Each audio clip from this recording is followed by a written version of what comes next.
All right, everybody, welcome back to another episode of Chef Life Live. I, of course, am your host, Chef Alex Ottusch, and thank you, everyone. Well, not everyone, because no one's watching it, for being here again. I appreciate. Oh, now we have 4 people. That's awesome. Thank you guys so much for being here.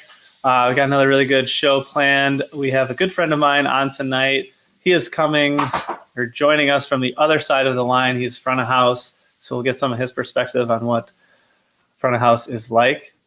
And he is a good friend of mine. I worked with him at Little Goat, and it was a lot of fun getting to know him. And so I will bring him on now, and he can introduce himself, and we will get to know Carl. Hey, Carl. How you doing? Hey, How are you tonight? I'm feeling good. I just watched Jingle Jangle on Netflix, so I'm feeling festive. Jingle Jangle. What's It's that? It's a new one, Forrest Whitaker. Oh, okay. Was it any good? On Netflix. It's brand new, so highly recommend. All right. Well, noted. Thank you. Carl, why don't you tell us a little bit about yourself? Well, my name is Carl Herzog. I'm an actor, singer, server in Chicago. I've been here about 8 years. And we worked together for at least a couple of years at Little Goat Diner. Yeah. Shout out to Stephanie Izard. It's a brilliant place, a lot of wonderful people. So that's how we know each other.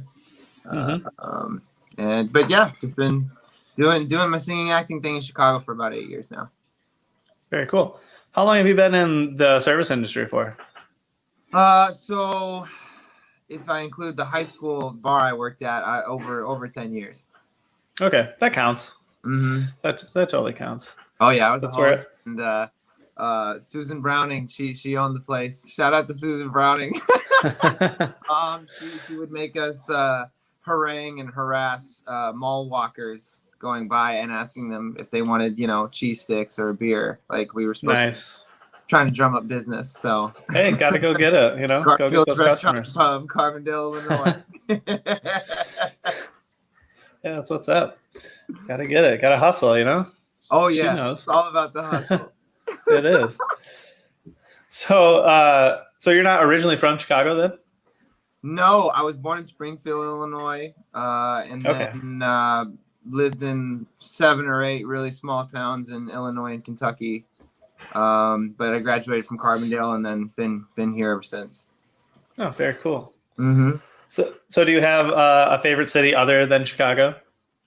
Assuming Chicago is one of your favorite cities. Yeah, Chicago is. I've always felt drawn to Chicago. Definitely my favorite city. I really like Seattle. Actually, I went a couple of years ago and really dug it. They said it was the best week to go. It was sunny. I was like, "Where's the rain?" It was a really beautiful week.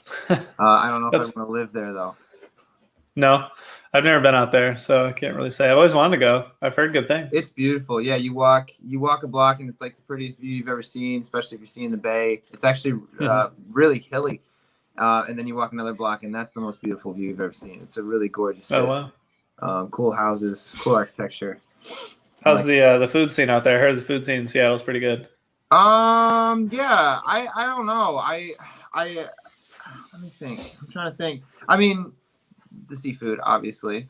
Well, obviously, of course. It's all about the seafood, and then obviously Pike's Place was amazing. Really enjoyed that. The fresh market vibe.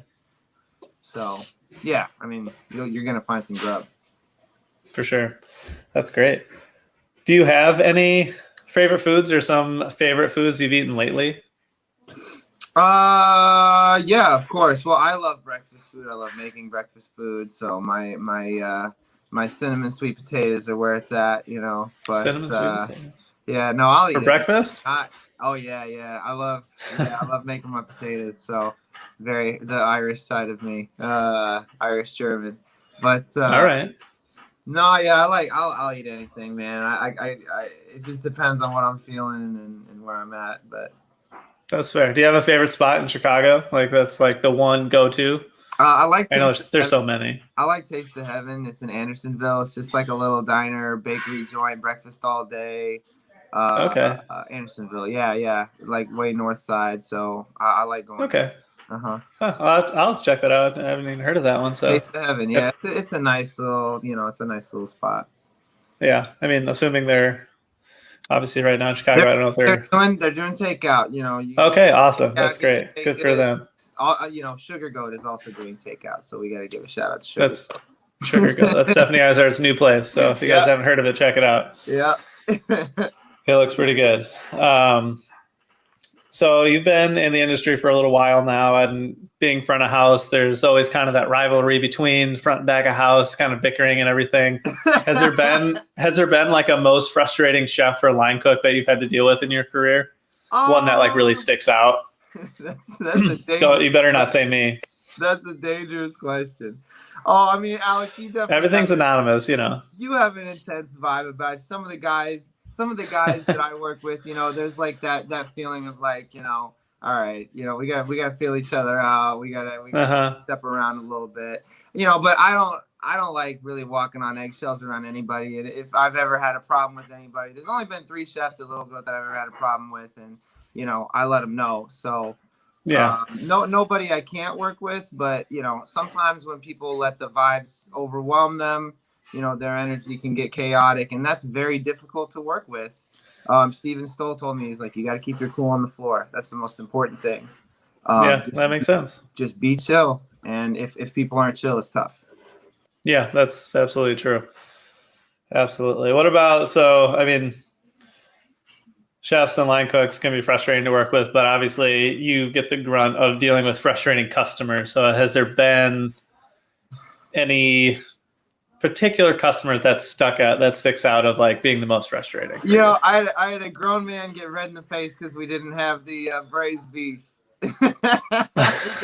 he got red in the face because he didn't have his loaf ground. He just didn't understand. He was like, "What do you mean you don't have it? What do you mean?" And he kept asking me.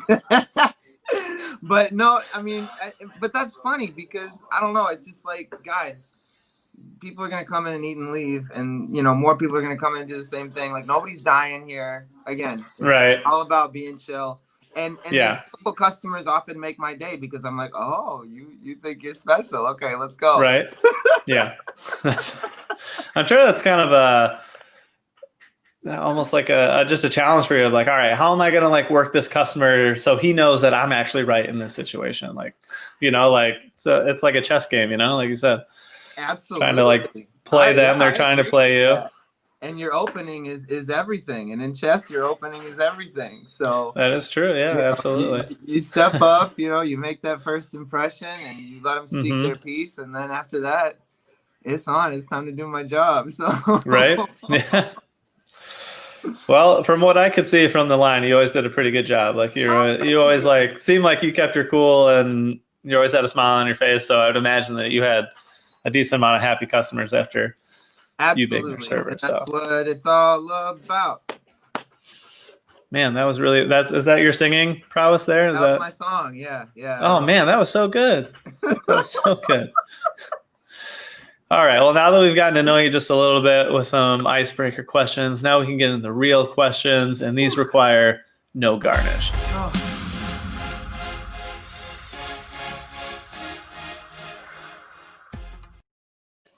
All right, yes! Carl. I love these visuals. I'm sorry. Thank you. I'm trying to get some production value here. I'm doing what I can. I got a lot of time on my hands, so That's awesome. I can do this stuff. Here we go.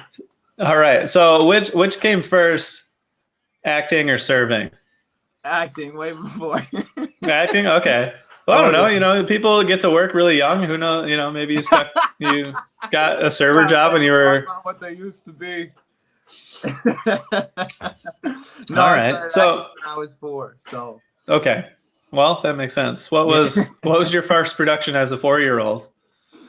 I was singing. Actually, I was singing in nursing homes with my grandma and my mom. My first production was 5th grade doing Scrooge and A Christmas Carol.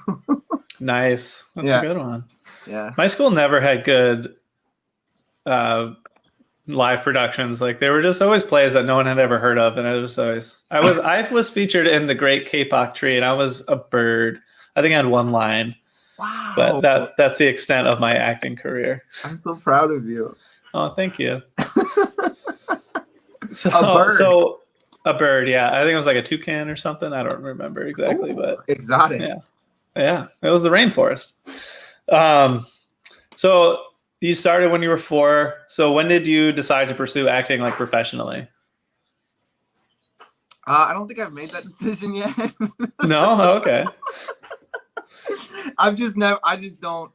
I hate thinking of it as a profession and pursuing it in that way. And that's probably held me back. But I've always, Addison Fleming is so proud.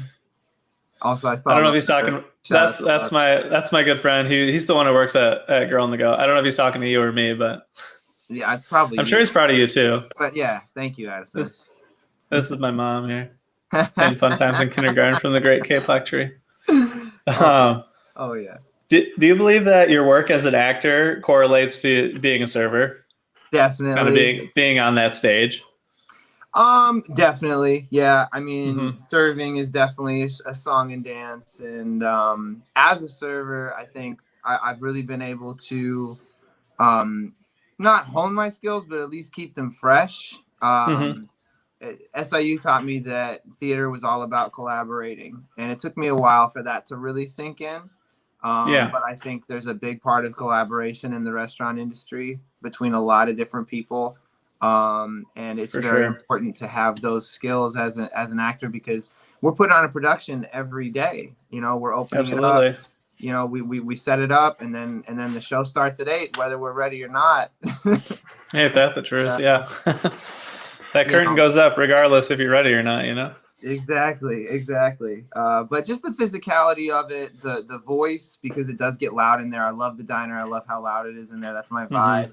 But I do have to speak up and project. So you have to sort of, you know, your voice stays warm. And then you're just connecting with people all day, which is what acting really is about, you know, connecting with people wherever they are. Yeah. And, for sure. And creating something from that, I think. Yeah, that's great. Yeah, that makes total sense. When you're on stage as an actor and as a server, what do you do to feel grounded and like yourself? Since you're always kind of like pursuing another persona, basically. Yeah, no. I don't think I'm very grounded ever. I think I'm always sort of going with the wind and sort of like where it takes me. And so it's really just like, hey, I am where I am, being honest about where I am, because I think people appreciate that. They don't want you like, hi, you know, like, hi. Right. Trying to like put on pep, or because people see through that. It's like, okay, I'm a human being standing right in front of you, genuinely ready to try and facilitate a good time. If you want to have fun, we can. If you're miserable, we can be miserable. Like, I'm cool with that too. Like, let's talk. Absolutely. When I worked at Theo, the cabaret theater, I was doing both. I was waiting tables, and then I went on and sang. Oh, wow. It was funny how guests sort of, you know, treated me a certain way when I was taking their wine order. And then when I came back at halftime at intermission, and they're like, oh my God, like, oh, you can sing. It's like, all right, yeah, thanks. Yeah. Now you see my worth, not before. Now. Yeah. So it's interesting, but it's fun to see those transitions, and, you know, people are busy and they don't always have time to connect. And so that gives me that extra level. And like, my mom worked at Macaroni Grill for a while. She's a singer as well. And I think that's the spot where the actors sing, like the servers sing too. Yeah. And that dinner theater thing is something I'm really interested in, because there is a real inherent humility to it, that can allow for some cool art. Yeah, for sure. And I think we've all had that experience where, like, you're in a certain way, but then your server comes over and does not read your table at all, and just kind of, you know, whether you're in a bad mood or you're really happy, or they're just like way happier than you are for some reason, and just like kind of throws off the whole thing. Or it's like, all right, guys, it's like, let's calm down. Like, yeah. So, I mean, I think it does take a special talent to be a server, to be able to read the people as soon as you come over, to like gauge how you should interact with them. So that's definitely an incredible skill. And there's lots of levels to that. Yeah.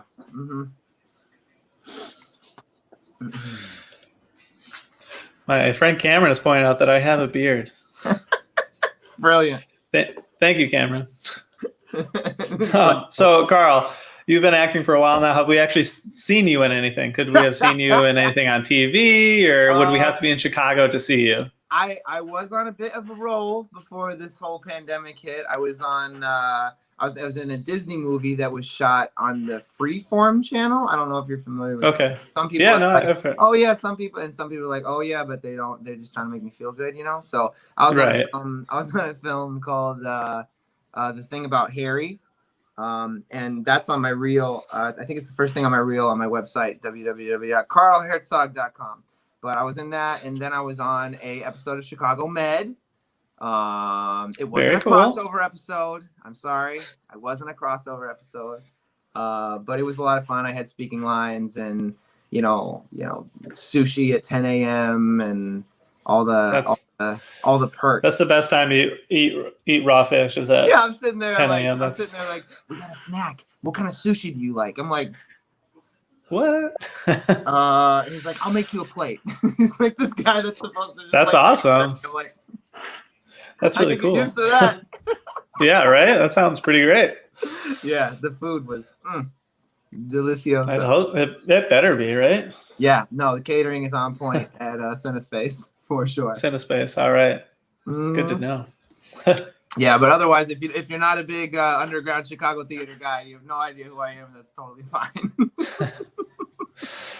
Well, hopefully, when the city fully opens back up, when all this craziness is over, we'll be able to come out and see you in something. Yeah, it definitely will. Just saying something about a cure today.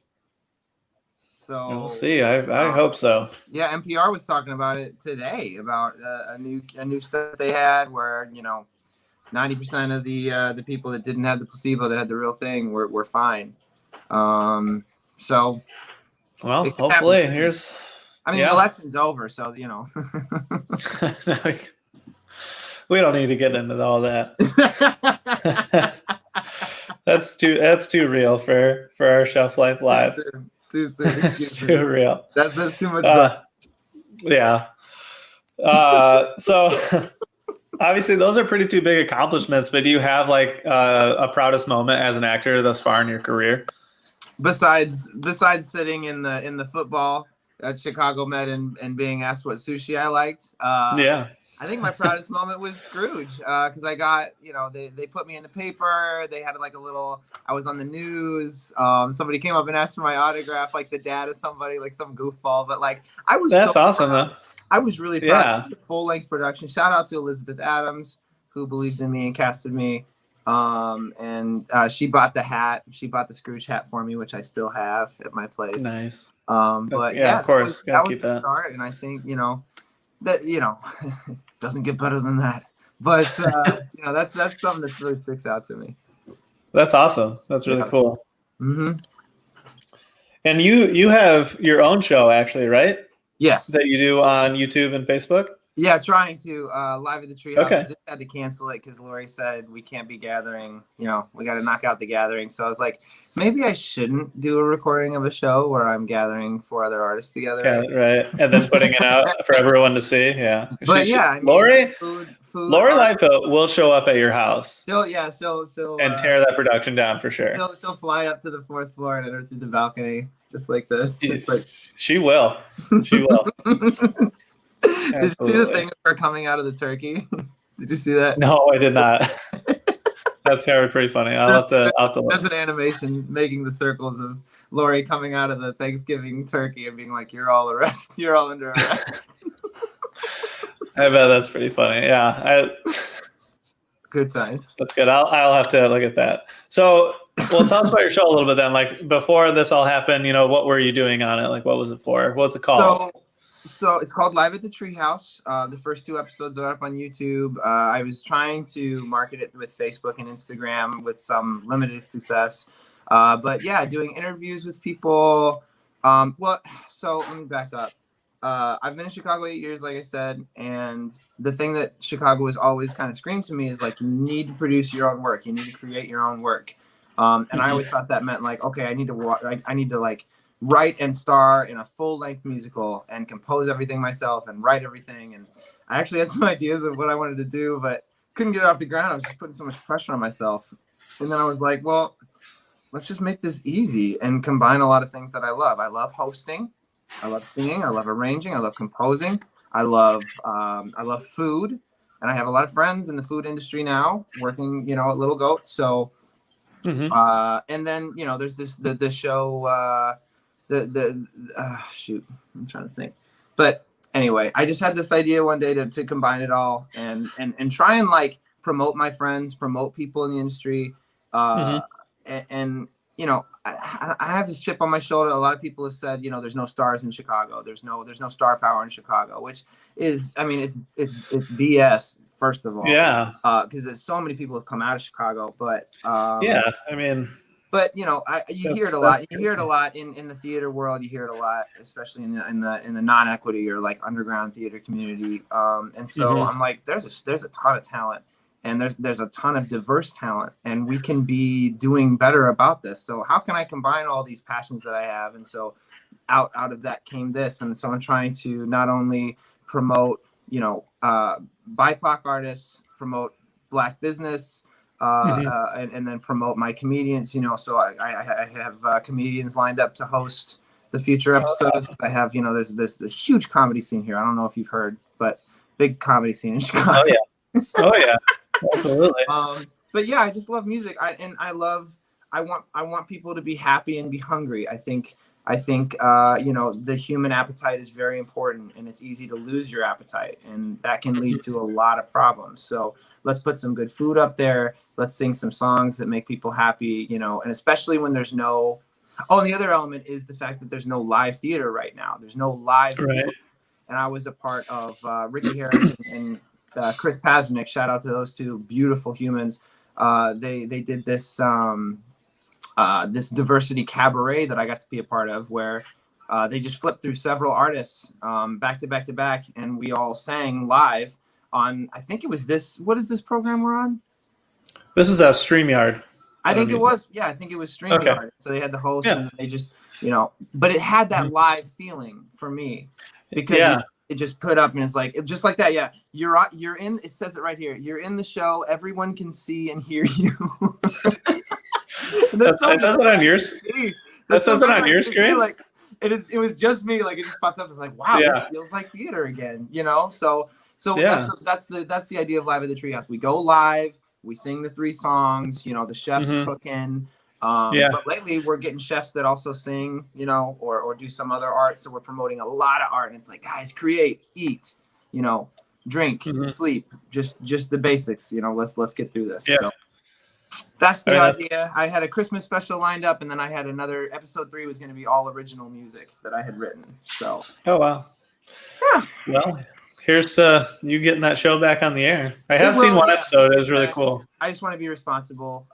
But you know, especially now that I'm unemployed again, you know, I'm going to keep writing music. I'm going to keep lighting people up. A lot of people have expressed interest that I just haven't gotten to yet. But it's cool to have like already a bank of chefs and artists that want to create with me. Yeah, absolutely. Just helps exponentially in every way. I mean, I reached out to you. I was like, "Oh man, he's doing this. This looks really cool. I want to do this." No, that's just one of the fruits already is being able to work with you and doing stuff like this. I love it. Yeah, for sure.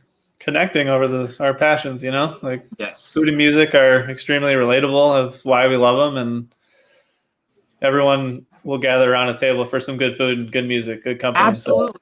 And not even perfect food or perfect music. It's just like nothing is perfect. So just create, you know, like do your best and then let it go. That's another thing I'm working on, of just like, okay, we're just going to do some covers. We're going to do some songs. These aren't like the best songs of all time or anything. I'm not putting any pressure on anybody. We're just like, let's make some music, you know, and hang out. And that's sort of my ideal for like a perfect day, is being able to have a party, you know, having people over and singing for their supper, you know.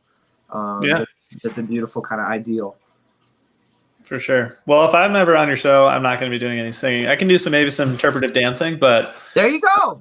That's as far as I'll go. I've actually thought about that anyway, so you may have to. For me or yourself? No. Well, I could do it too. Yeah, there's a couple songs I want to do, but okay. All right. Well, maybe some percussion. You know, do some spoons. I could do some spoons. Yeah. I'm pretty good with spoons. I could maybe a tambourine in there, something like that. No tambourine. No tambourine. We'll stick with spoons. What about triangle? I could do that. Just a little triangle, right? Maybe. Maybe Maybe we'll you think should do about some comedy. You seem to be interested in that. it. I don't think I could ever do stand up. You got jokes. That's a whole other ballpark. I can make jokes, but I don't know. Maybe one day. Just be surly and be an asshole. It'll be great. It'll be fun. Right? Yeah. All right. Well, Carl, I think it's time for you to put your music where your mouth is. Hey, that's dirty. Either way, Carl's going to perform a song for us, so I'm going to let him have the floor here, and you go whenever you're ready. This is a song I wrote recently. It's called The Coyote King. Here we go.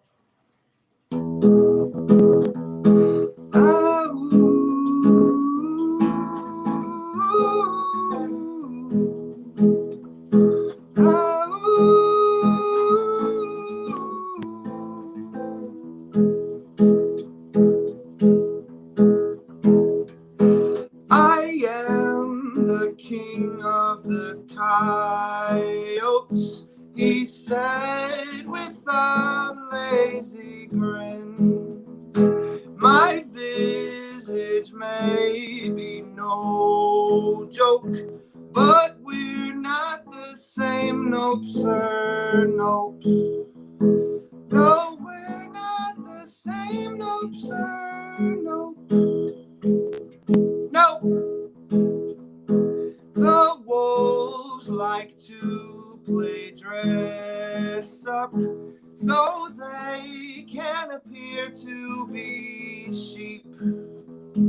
The coyote takes no interest. He howls and leaps. He howls and leaps and peacefully sleeps.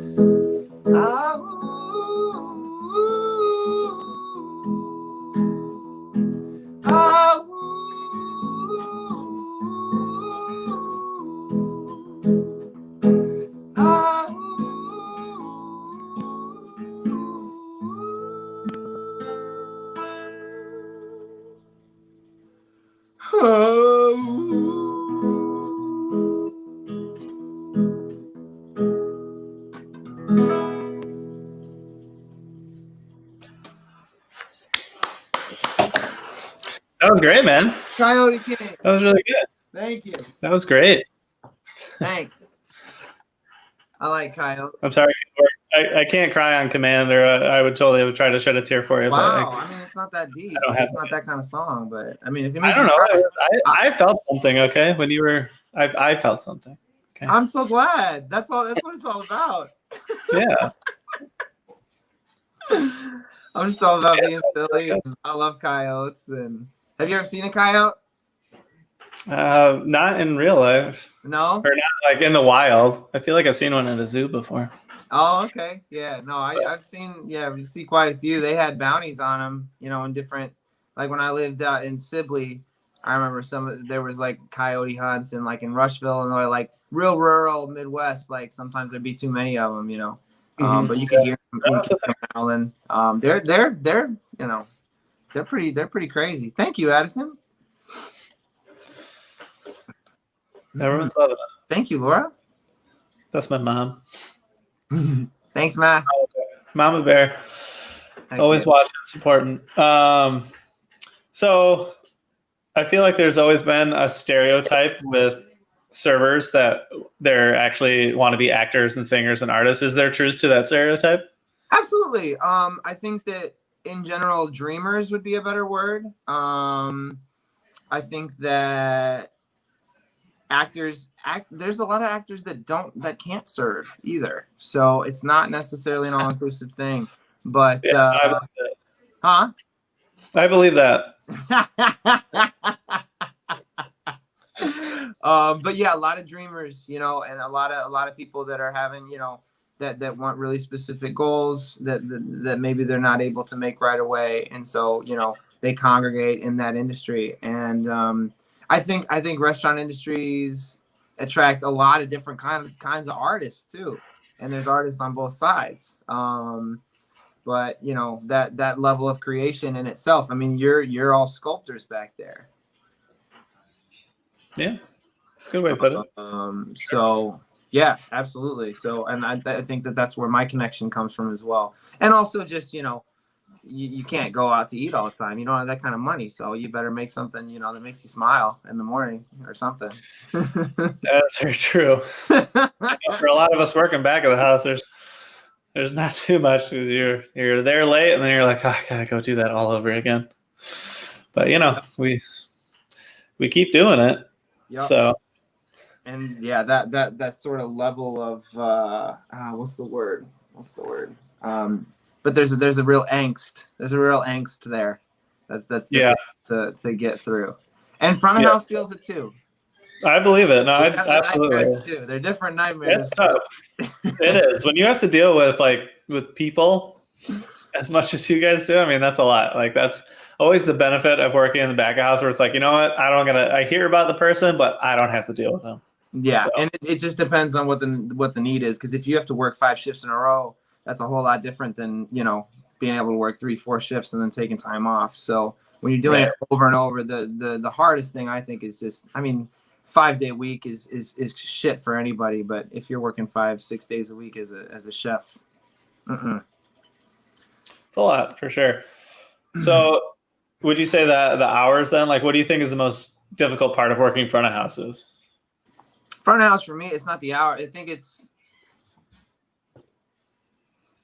you know, it's the night before anxiety, you know, and the unknown, which is very much a performer thing too, because, you know, when it's the day of the show, you never know what's going to happen. And, you know, if you're in a sunken place already, it can be difficult, but it's sort of the great equalizer. Because if I'm in a good mood, by the end of the day, that's gone.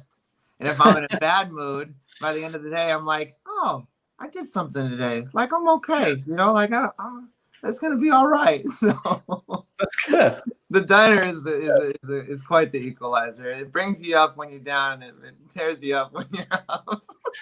That's good. That's good. I can't say it's the exact same for back of house, but back of house depends on the service. But yeah, I mean, I've gone into a restaurant and be like, I'm gonna crush it today, and then you walk in, and you're like, well, this is wrong, and this is wrong, and this is wrong. You're like, yep. Great. Let's just keep going. Exactly. So I know the same thing happens. Manage your expectations. Yeah, I know. I know the same thing happens with the front of house too. We're like, oh, like we, you know, 2 other servers called off today, so it's you and one other person dividing up the dining room or whatever. Let's make money, baby. Right? There's a positive to that one. Yeah, it's different. It's the difference with front of house and back of house. When people call out, then you don't get to make more money if people call out. No. No. But who do you think actually has it harder, front of house or back of house? Oh, come on. Everybody knows the answer to that. Do we? I mean, I know my answer. Well, you know, I'll be a hipster and say back of house because I know from personal experience. But then any other way I do it, it's also back of house. So the answer is unequivocally. and also, yeah, it's just like imagining me working the back of the house when I naturally gravitate to front of house. That just adds an extra level of just a soul sucking. Yeah, soul crushing. I like that. Yeah. Alexander Loda there gets it right. It's changeovers can absolutely be crushing, soul crushing. Mm-hmm. Right. Yeah, this one's also true. Tips in the VOH. Not really. I used to give Larry $1 every time I screwed up my sushi. Oh, that's nice. I used to screw up a lot. And so I'd come up there and Larry'd be like, and he used to ask me for $1 and I, you know, just as a joke, but then one day I just started putting $1 in the cup and like all that's like, really funny. It just killed everybody after that. So I just kept doing it. But yeah, I mean, hey, that's pretty great. Like I've never had a server offer up. It was like a swear jar. It was like a swear jar. And I just hated myself. That makes sense. I hated it myself. And I was like trying to get through the guilt of like fucking screwing up a order, you know? It's like, right. Because Little Goat was the first place I'd ever served. It's still the only place I served. So yeah, I didn't think I could do it. That's funny. I always made jokes with the line, and I would say like if a server messes up an order that we have to correct, like we get a portion of that tip for Yes, like making it right. But of course, absolutely. but but either way, so we talked about a little bit of the negatives. What's the most fun part about working front of house? The most fun. I don't know. I mean, Little Goat is such a different game, honestly, you know, because it's all the people that Boca hires. And, you know, hi, Ivy. Hello. Ivy's joining us here. The people are so fun to interact with, especially when we were like in our heyday grinding, you know, because we had over 60 employees in the diner at any time. So there were always some big gems that I still can always come to give love to and to receive love from, you know, when I'm down or when I'm struggling, and people that gave me the benefit of the doubt, you know, like, oh yeah, like I understand, you know. So like when you know, and that was the cool thing about managers too. It's very similar. They're very similar to like directors or casting directors. Like, we want you to succeed. We want to do what we can to help you. Yeah, but and then, you know, there's so many things, but the people at Little Goat totally make it, and that's, you know, maybe that's a cliche or a cop out, but that's all I got. No, I mean, I totally would agree. Like what I fell in love with about like restaurants was the people I worked with. It was like the people on the line with me. Like the work sucks. Everyone knows that the work pretty much sucks, but like you're there with all these people who are in the same boat as you, and you're just grinding away, and you just have that camaraderie, and you know, you have a beer afterwards, and you feel great. And so, yeah, like that's what I fell in love about restaurants was, you know, the people you get to work with. So yeah, and it's always a mixed bag, you know, like there's just people from all walks of life working throughout the kitchen, management, absolutely. dish pit, servers, cooks, you know, everything. You meet some very interesting characters, which is the point of this show. So I can show off these very interesting characters that I get to meet along the way. Exactly. Carl, what's one of the kindest thing a customer has ever done for you? Oh, I mean, I had these two business ladies actually on a random lunch. It was like a Tuesday or a Thursday, and they gave me a $100 bill. Said, "Hey, thanks. That's the best service we ever had." That was it. You know, like they were really chill the whole time. Like we had a good time. You know, and to get a tip like that, you know, and just like matter of fact, you know, like just like I felt so appreciated. You know, and then, you know, my manager Tara Zavagnini. She used to tell me, like, she just had absolute trust in me, and if she had like a difficult party, she put him in my section, just be like, hey, give him the Carl love, you know, give him the Carl special or whatever, you know, and just like people having that faith in me to be able to turn things around. It really it feels good to be that cog, you know, that gear in the machine. Yeah. Gives you that purpose, gives you that sense when, you know, a lot of other things aren't going right, that hey, I can still do this, and you know. Right.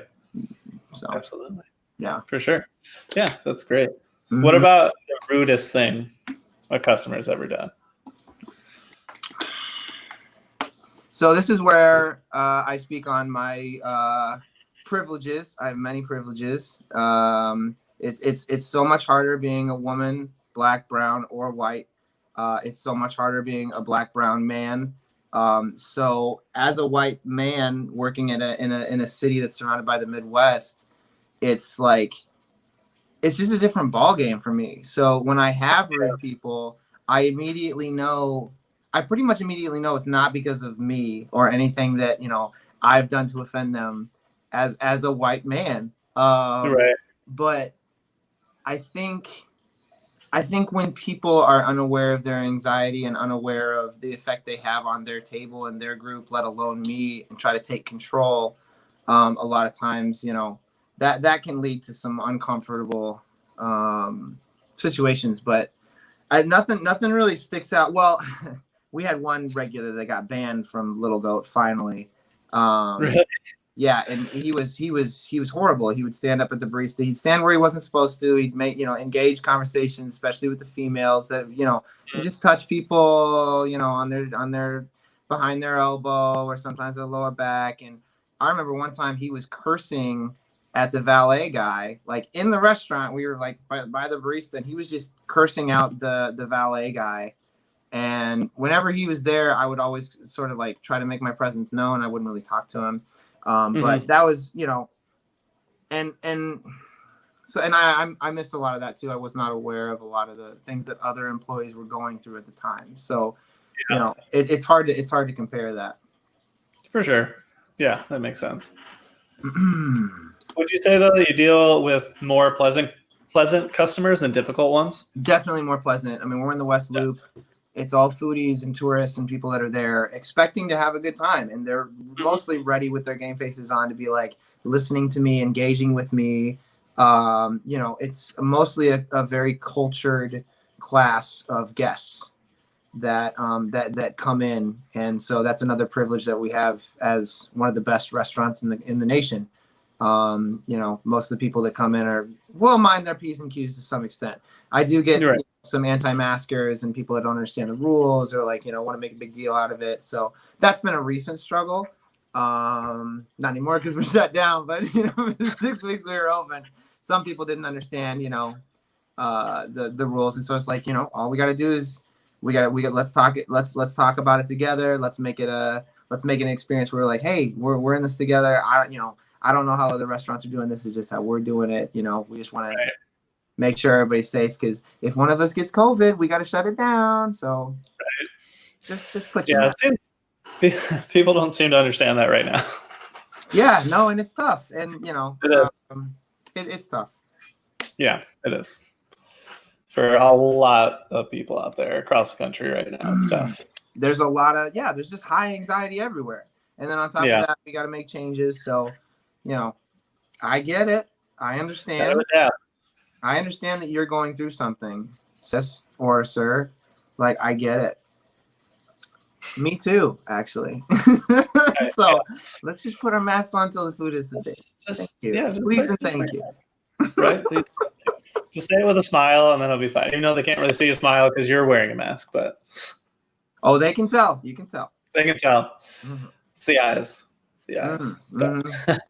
Is there one thing that you wish customers knew before, or knew about serving before they would come and sit down? I feel like some customers just have that preconceived notion of you're just a server. This job isn't that hard. Is there one thing you just wish they would understand or knew?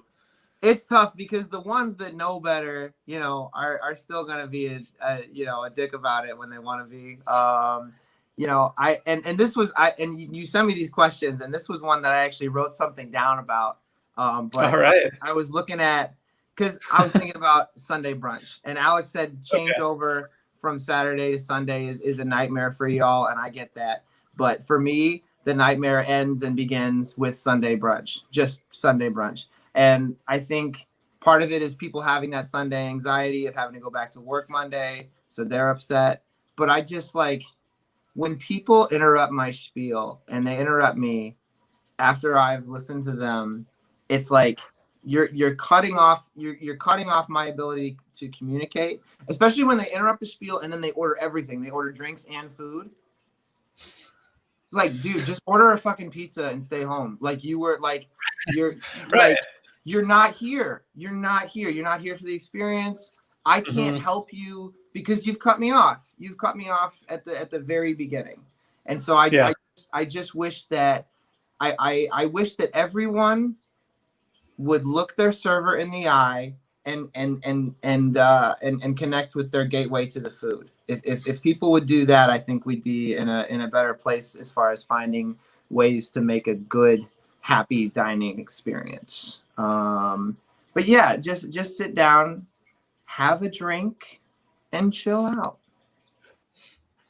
Yeah, absolutely. I mean, I especially don't understand that when you go to a restaurant like Little Goat Diner or any of Stephanie Arzar's restaurants where they're very chef driven. I know it's kind of a common term now, but you have these very unique restaurants and they're all a little bit different. And so it's when customers go, it's just give in to the experience. If you want just a run-of-the-mill place, there's plenty of them that'll give you that, and they're just as good. But if you want that experience, you got to give into a little bit. Trust the chefs, trust your server to make sure they're going to cater that experience for you. So I definitely understand where you're coming from with that. Yes. So, Julie has a question here for you. As a server, do you feel you're more critical when you go out to restaurants or less? Less. Yeah. Way less. And I hate when I go out to eat and like my family, especially my family, be like, well, this guy's a server, so you better step up to the plate. I'm like, oh my God. Because most people that say that, they're like, oh, I worked in the industry. Then that's my first red flag, because I'm like, oh man, you had to let me know. And my other thing is, you know how people know, how I screwed it up. Hold on, I got this. Okay. I can always tell when a table is from LA. You know why? Why? Because it's the first thing they tell me. It's the first thing they say. Oh, we just got in from LA, so. Really? I don't think I've ever actually like. Oh yeah, I don't LA people. Oh, New York's the same way. They'll find a way to sneak it in. New York's a little more subtle though. They'll wait till you come back and they'll be like, oh, well, New York, we do our locks. You can't touch our locks in New York. Stuff like that. Right. That's really funny. Be a little more subtle, but always just like, oh, we just got in from LA. That's really funny. Love my friends in LA. Shout out to LA. I'm sure it's a great spot. You're all lovely. You're all living in the warm weather. It's fine. All right. Exactly. I'll have to keep an eye out for that if I ever meet people from LA. I've never experienced that, but that's funny. I will. I'll be like, oh, Carl was right. They really do say that. I'm on to you, LA. You stop that. You knock that out. You're not special. Did you ever want to work back a house at all? Did you ever have an interest in like working the line? I mean, that would be cool, because that's or bartend, because bartending is sort of a mix, because you are creating, you have that creative element while you're still interacting. So it's like a whole package. And so when you have that creation element, like you're like the writers, okay? If it's a theater, then y'all are the writers, and writers have this sort of God complex, which, I understand, because they're creating, they're making it. It's y'all job. And so that sense of like power and presence and just not giving a fuck is really, really nice. And that's why they're paying us the big bucks as the front of house is to be the guys that look like they give a fuck. So yeah. Sorry, is this rated G? I'm screwing. I mean, I don't think we have any children watching, so I think it's okay. I mean, this is a show about the restaurant industry, so you better get used to swearing. Yeah, exactly. Yeah, here we are. Being on the line would be cool. Being in the bakery would be cool. It's a lot of work, but I've done landscaping. Yeah. I've done stuff like that where it's like really grueling and you sleep great. But it's just so much. It's so much hours, and like it's just not possible for me, because I want a part-time job where I make a little money so I can focus on the profession of acting.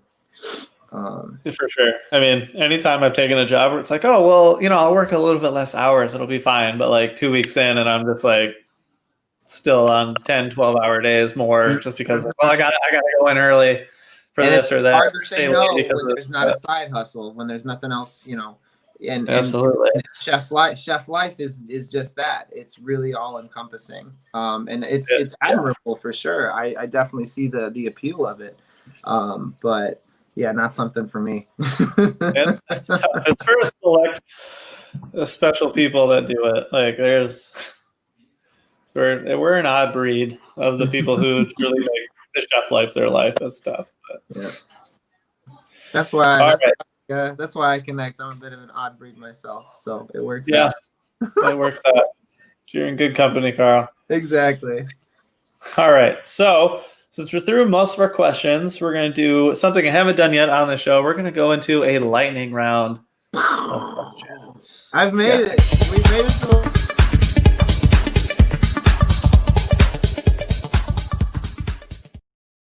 lightning round. Wow, that was exciting.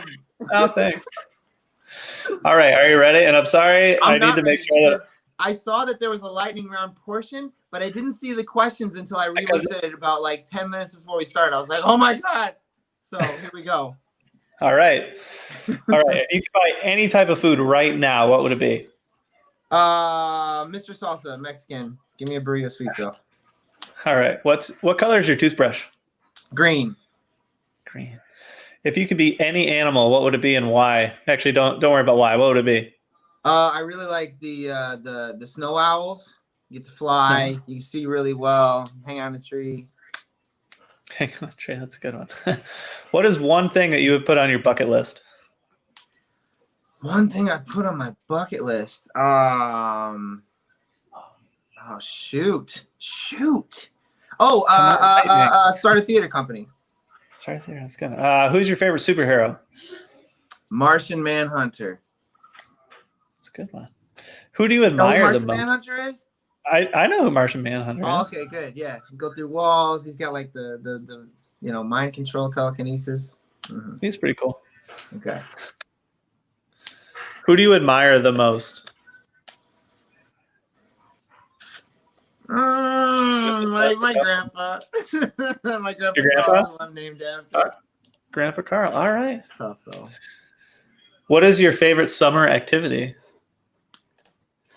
Summer activity, basketball, hoops for sure. Hoop life, hoop dreams. Hoop dreams. All right. If a movie was made about your life, who would play you? Oh, Bruce Willis, of course. Like prime Bruce Willis, like 90s Bruce Willis.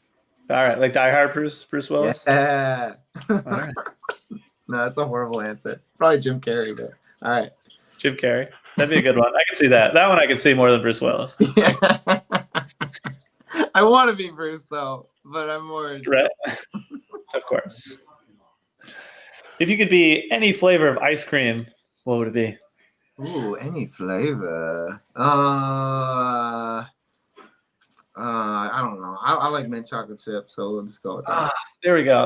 I love mint chocolate chip. Everyone gives me crap about it, but I love it. Dude, I know. There's so much shade about it. I know. I really don't understand. It's amazing. Who is your favorite cartoon character? Oh, Tramp. Lady Who? Tramp. Lady and the Tramp? Tramp. Yeah, that guy's all right. Baller. That's true. Love Tramp. Obviously, you can't do this right now, but if you could go anywhere in the world right now, where would you go? I've always wanted to go to Germany. See the sights, see the architecture, see some Hundertwasser. Have a beer. Germany's cool. Yeah, Berlin. Frankfurt. What is your dream job? It'd be cool. It'd be cool to be a series regular for sure. I got a taste of that with Chicago Med. Having that sushi would be pretty sweet. Sushi. Regular lines. Yeah, but I'd love to book a Broadway tour as well. That's another dream. So. Yeah, that'd be cool. Plenty of time. Are you a morning or a night person? I wish I was a morning person. I love waking up in the morning, but I'm definitely more of a night person. That's when things kind of start kicking. Yeah. I mean, that makes sense for people in our industry. Oh, for sure. It's tough. It just comes with the territory. What is your favorite hobby? Favorite hobby. I have so many. I love basketball. I love playing music. I love video games. I also make little men out of twisty ties. I do some sculpture work. So like bag ties, I can make little men. All right. Mm-hmm. That's cool. What is one thing that annoys you the most? Poor tippers. Being manipulated, or when I sense that I'm being manipulated. Mm-mm. That's fair. What's the strangest thing you've ever eaten? Oh, I had to eat a goldfish when my church did like a Survivor style thing. You ate a goldfish? That poor little fish. It was in high school. I had to eat a goldfish, and I didn't chew it or anything. I just just straight up sweat. Did you like David Blaine it? Blaine it and then like regurgitate it? Do the David Blaine trick? No, no, that was down for the count. Julie said we'll take one of your twist ties. That's what I get for Christmas this year. Oh, okay. Let me know what you want. Yeah, I'm absolutely open for business. We'll haggle. All right. What is your favorite thing about someone in your family? Favorite thing. Well, my big brother, he's a public defender. Call him the Golden Bear of Justice. So, and he's extremely loyal and extremely compassionate. So, those are two big ones for me. That makes sense. What is one of your weird quirks that you have? Weirdest quirk? I go into different accents at different times for no reason, and a lot of them I just make up myself. They're like, "That's not. What is that?" It's like, I'm just making it up, dude. Like, chill. That's Like, from chill nobody. with it. I'm very silly. You know, I know someone else who does that a lot. Yeah. Who lives in my house? So yeah, I love it. he's watching, so he knows. All right, Carl, describe yourself in 3 words. Ooh, fearless, silly, passionate. All right, those are good ones. All right, last one. If you could trade lives with anyone for a day, who would it be and why? Ooh,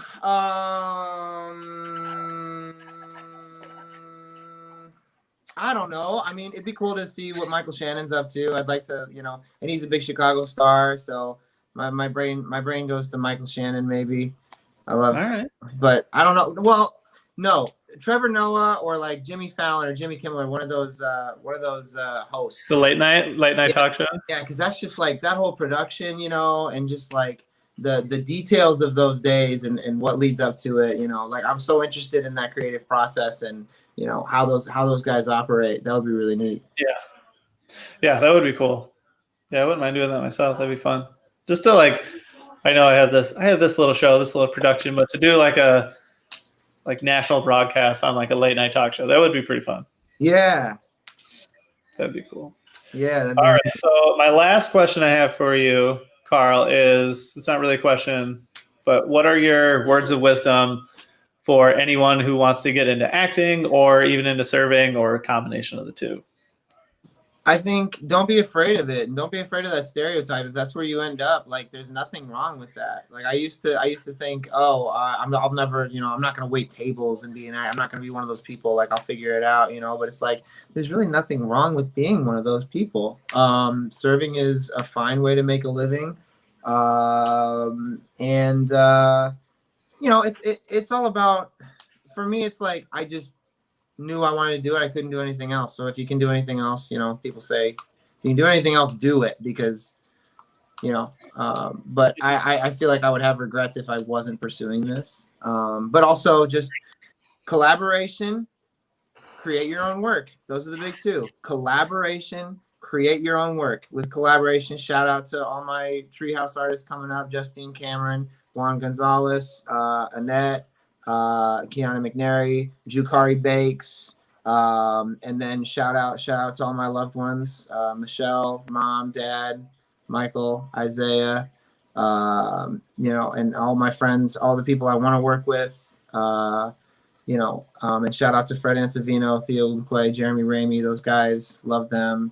Shout out to Steph, shout out to all those guys, Mario, Holden, everybody holding it down over there, and just anybody that wants to work with me. Oh, and a flautist too. If any of you chefs play the flute, let me know. I want a flute solo for Coyote. So, but yeah, collaboration, find your team, and produce. Fair enough. All right. Well, I'm dropping the glasses, man. Just throwing it down. That's all I got. All right, that's great. If there's anyone out there watching right now, have any final questions for Carl, let it be known now. And if you guys are really enjoying this program, hit that like button. If you're on YouTube, make sure you subscribe to my channel. And make sure you look up Carl. Look him up on Facebook, Instagram, YouTube, Live at the Treehouse. CarlHerzog.com. Everything's up there. What? Say it again. CarlHerzog.com. CarlHerzog.com. Got my reel up there. Got some songs up there. And follow me on YouTube for sure. And yeah. Thanks for sharing my stuff. And yours. We'll keep supporting. Hopefully we'll get to work on a show together soon.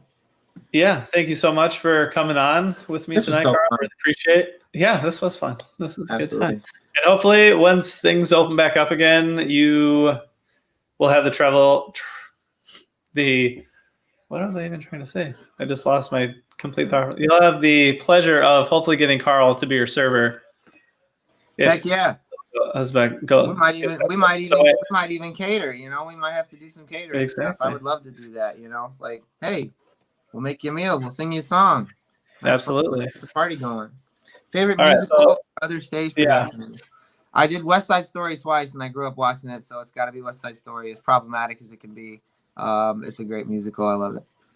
For sure. All right. Well, Carl, thanks again so much. Everyone out there, thank you so much for watching, and I hope you guys have a good night, and we will see you next time, chefs. So take care and good night.